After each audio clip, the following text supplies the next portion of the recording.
Leeds United may have been disappointed on deadline day, but now it's the international break, so we've got a hell of a lot of stuff to. Well, we've got nothing to talk about except various footballers doing media interviews. For example, we saw one out of Edward Spurgeon, who finally had something-ish to say about the potential move to Leeds United, in which he basically said, I'm not going to be talking about transfers until the next window's open, which tells me that he kind of wanted to move, but he wasn't able to.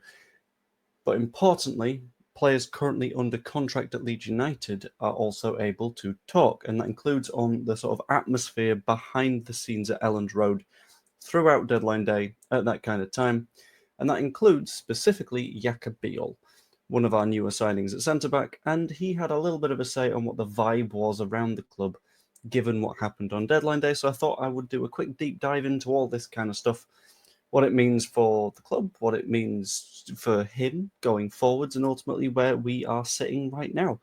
But before I do that, hugely appreciate if you could pop a like on the video, subscribe, trying to get to 7,500, and being not the transfer window anymore, times are a little bit tough on the subscribing front because, there's less to talk about.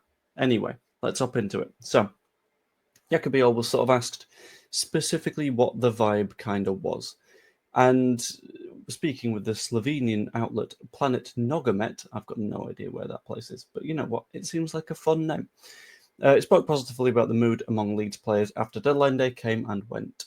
Specifically, he said, all the guys are full of confidence. Also, because of our previous achievements, we know we can play with anyone. That being reading that as both in the squad and they can play against anyone, because that's immediately followed by we're ready for a tough opponent. If we help each other, we are confident we can stop them.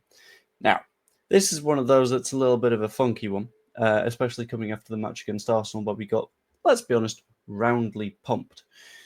But I think from that match, we'll have learned a few lessons. We'll adjust the way that we approach those specific matches going forward, and we'll ultimately end up in a little bit of a better place. But it tells you a little bit of something about the club behind the scenes, because when you're on international duty, it's not like your club media guy is stood next to you being like, right, expect this question, this question, this question, and you'll answer them in these ways.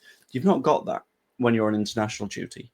Instead, you just have the feeling that you've got, and yeah, there's a little bit of media training that kicks in that's like, okay, don't deliberately talk shit about the club. But for the most part, you've still got that sort of consistency of they will speak their mind because that's what footballers tend to do a lot of the time. And in this case, the fact that he's feeling somewhat optimistic makes me feel a little bit optimistic too. So I am relatively happy with the way that the unit looks at the moment at Leeds United, with the fact that we've got a fairly solid, I hate to say it Gary Monk style, but we've got a good group. Everyone within the 24 players can reasonably pick up some minutes and can contribute a little bit this season. And whilst adding someone to that would have been absolutely fantastic, it would have added that little bit of a spark, that little bit of fun. I think what we've got at the moment should be able to do the job, and I think if Jacobiol agrees, then that's absolutely spectacular. I'm also going to sort of cover the general gist around what Daniel Farker might be thinking at the minute, because he's not done any press.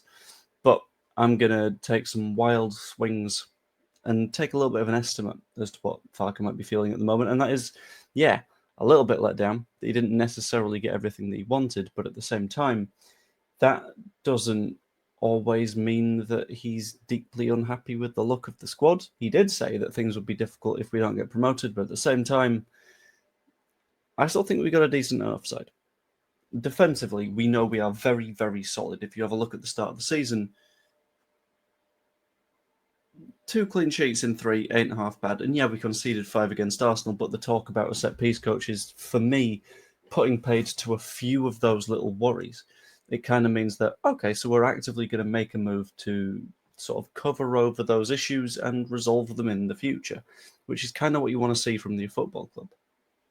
In addition to that, you've got the fact that not once have we seen our first choice frontline play. That first choice frontline is going to include Okafor, because of course it will, because you don't sign a new winger and then just not play them. Calvert-Lewin hasn't really started at any point ever, which means that he's to come in, and I think he's going to be the first choice over Mecha. I think he and Mecha are going to have a very, very interesting competition between each other. For me, you get the physicality more out of Mecha, and you get the positioning a little bit more out of Calvert-Lewin. They both do their own things in their own ways, but there's something sort of fascinating about the way that they do them, which is something that I'm going to very much be paying attention to throughout the rest of the season. And on the right, we've got a little bit of a question mark, because I've been saying that it's James or it's Aronson, but I was reminded recently that you can just chuck Nonto out there. And Nonto is very, very good out on the right flank. So I guess we'll have to see. For me, I think we're in a reasonably good position at the moment. A lot of people will have looked at the end of the window and gone, that's scuffed. But part of the reason that I'm feeling more confident at the moment is the whole BIJOL saying that everything is fine thing. Because he could have very easily just said, yeah, I mean, we've got the players that we've got and we'll see. But in this case, he's very, very obviously saying we can play with whoever we want. Whoever wants to play against us, we will play against them, and we'll give it our absolute everything, and we'll come out of it with a result. And that's the kind of confidence that I want to see, especially when Slovenia and Sweden played last night, because I'm going to bring up the specific score. In fact, I'll do it on SofaScore so I can get the ratings as well. So we've got an idea of how our players did on international duty. And it ended 2-2, which cheeky little bit of Desmond. Not got a problem with that. But it was a reason.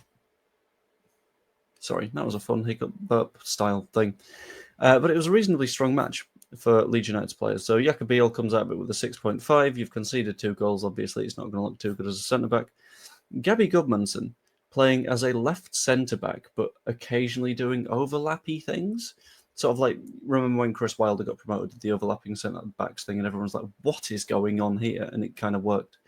Gudmundsson kind of did a similar thing to that. Got himself a 7 out of 10. Had a pretty damn good game of football. So I'm looking forward to him doing even more of that and continuing to be an excellent, excellent player for Leeds United going forwards. Beyond that, other things to look out for. I'm going to be keeping an eye on anyone that's on international duty, to be completely honest with you, including the Welsh players, but I'm not going to be doing these little summary bits for all of them, because we're in the Premier League now, and a lot of our players are international footballers, which is really, really nice until you kind of realise, now I've got to pay attention to more football, which is a little bit of a shame. But to sum everything up, BIJOL, happy enough. We've not seen the entire attack play together yet. I imagine that'll click at some point. Daniel Farke might have been miffed, but he's just going to be getting on with it. And whilst we might have been miffed, let's just get on with it. However, if you want to see how the transfer window could have ended, I'll be doing a Football Manager stream at some point this afternoon, and I will be simulating what the end of the window could have looked like, which I think is going to be quite fun. Signing some attacking players. I'm not going to be listening to PSR because it's not my problem in the game. So it's all good. It'll be using up-to-date databases, all that kind of stuff. Come and join me. It's going to be an adventure. And yeah, hope you all enjoyed. I will see you guys later. Also, like and subscribe and all that stuff. Yay. Ta-ra.